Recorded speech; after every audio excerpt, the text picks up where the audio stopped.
পৌষ পার্বণের রাতে যদি কেউ তোমার নাম ধরে ডাকে, তবে সেই ডাকের সাড়া দিও না। কারণ ওই রাতে যারা পিঠে খেতে আসে তারা সবাই মানুষ নাও হতে পারে। আজকে আমি তোমাদের শোনাবো এমনই একটি ভৌতিক গল্প।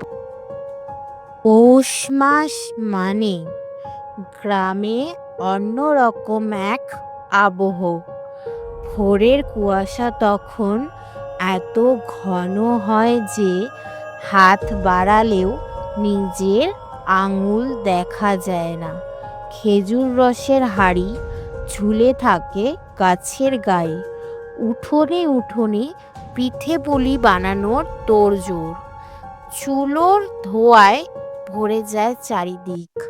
সবাই বলে পৌষ পার্বণ আনন্দের সময়, কিন্তু বুড়োরা ফিসফিস করে আরও একটা কথা বলে, পৌষের রাতে যা জাগে তা মানুষের জন্য নয়। আমাদের গ্রামটার নাম ছিল চন্দ্রপুর। গ্রামের একেবারে শেষ প্রান্তে ছিল একটা পুরনো শ্মশান, আর তার পাশেই পরিত্যক্ত কালী মন্দির। বহু বছর ধরে কেউ ওদিকে যায় না, বিশেষ করে পৌষ সংক্রান্তির রাতে তো একদমই না। আমি তখন শহর থেকে সদ্য গ্রামে ফিরেছি। নাম আমার অয়ন। ছোটবেলায় দিদার মুখে অনেক ভৌতিক গল্প শুনেছি, কিন্তু বড় হয়ে সেগুলোকে নিছক কুসংস্কার বলেই মনে হতো। পৌষ সংক্রান্তির আগের দিন দিদা বলল, কাল রাতে বাইরে যাবি না, দরজা জানালা বন্ধ রাখবি। আমি হেসে বলেছিলাম, দিদা এসব এখনো বিশ্বাস করো? দিদা তখন শুধু এক দৃষ্টে আমার দিকে তাকিয়ে বলেছিল, বিশ্বাস না করলেও অমান্য করিস না। রাত নামতেই গ্রামটা যেন অন্য রূপ নিল। চারিদিকে উৎসবের গন্ধ, নতুন চালের পিঠে, গুড়ের পায়েস, কিন্তু সেই সঙ্গে ছিল অদ্ভুত এক নিস্তব্ধতা। কুকুরগুলো অকারণেই চেঁচাচ্ছিল, গরুগুলো খোয়ারে ছটফট করছিল। রাত প্রায় 12টা। হঠাৎ বাইরে থেকে শুনলাম পায়েলের আওয়াজ। আমি চমকে উঠলাম। এই সময়ে দরজার ফাঁক দিয়ে তাকিয়ে দেখি কুয়াশার ভেতর দিয়ে কেউ হেঁটে আসছে। সাদা শাড়ি, খোলা চুল, পায়ে নূপুর, মুখটা দেখা যাচ্ছে না। হঠাৎ মনে পড়ে গেল দিদার কথা, পৌষ পার্বণের রাতে যারা পিঠে খেতে আসে তারা সবাই মানুষ নয়। আমি দরজা বন্ধ করতেই সেই আওয়াজ আরও কাছাকাছি এলো, অয়ন। কেউ আমার নাম ডাকছে। গলা যেন চেনা আবার অচেনা। ভয়ে বুক শুকিয়ে গেল।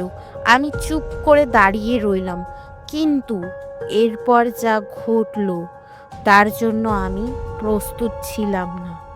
দিদার ঘর থেকে হঠাৎ আলো জ্বলে উঠল। দিদা দরজার সামনে এসে দাঁড়িয়ে বলল, চোখ বন্ধ কর, যাই শুনিস খুলবি না। পায়েলের আওয়াজ থেমে গেল। চারপাশে এমন নীরবতা নেমে এলো যেন পৃথিবী থেমে গেছে। হঠাৎ বিকট এক হাসি। আমি চোখ বন্ধ করে বুঝতে পারছিলাম ওটা মানুষ নয়। বাতাস বরফের মতো ঠান্ডা হয়ে গেল। আমার কানে ফিসফিস করে কেউ বলল, পিঠে দে, পৌষের পিঠে। দিদা তখন মন্ত্র পড়তে শুরু করলো, কাপা গলায় কিন্তু দৃঢ় উচ্চারণে। মন্ত্রের শব্দের সঙ্গে সঙ্গে বাতাস যেন আগুনের গন্ধ। একটা বিকট চিৎকার শোনা গেল। পায়েলের আওয়াজ আবার শুরু হলো, তবে এবার দূরে সরে যাচ্ছে। সব কিছু শান্ত হতে অনেকক্ষণ লাগলো। পরদিন সকালে দিদা আমাকে সব বলল। অনেক বছর আগে এক পৌষ পার্বণের রাতে গ্রামের এক বউ পিঠে বানাতে বানাতে শ্মশানের পথে গিয়েছিল খেজুর রস আনতে, আর ফেরেনি। বলা হয় সেই রাতেই সে অন্তর্ঘাতিনী হয়ে গেছে। পৌষের রাতে সে পিঠের গন্ধে ফিরে আসে, আর যে তার নাম ধরে ডাকে তার প্রাণ নিয়ে যায়। আমি জিজ্ঞেস করলাম, তাহলে আমি বেঁচে গেলাম কিভাবে? দিদা দীর্ঘশ্বাস ফেলে বলল, কারণ তুই দরজা খুলিসনি। আজও পৌষ মাস এলেই আমার শরীর ঠান্ডায় নয়, ভয়ে কাঁপে। পিঠের গন্ধ পেলেই মনে পড়ে যায় সেই পায়েলের আওয়াজ।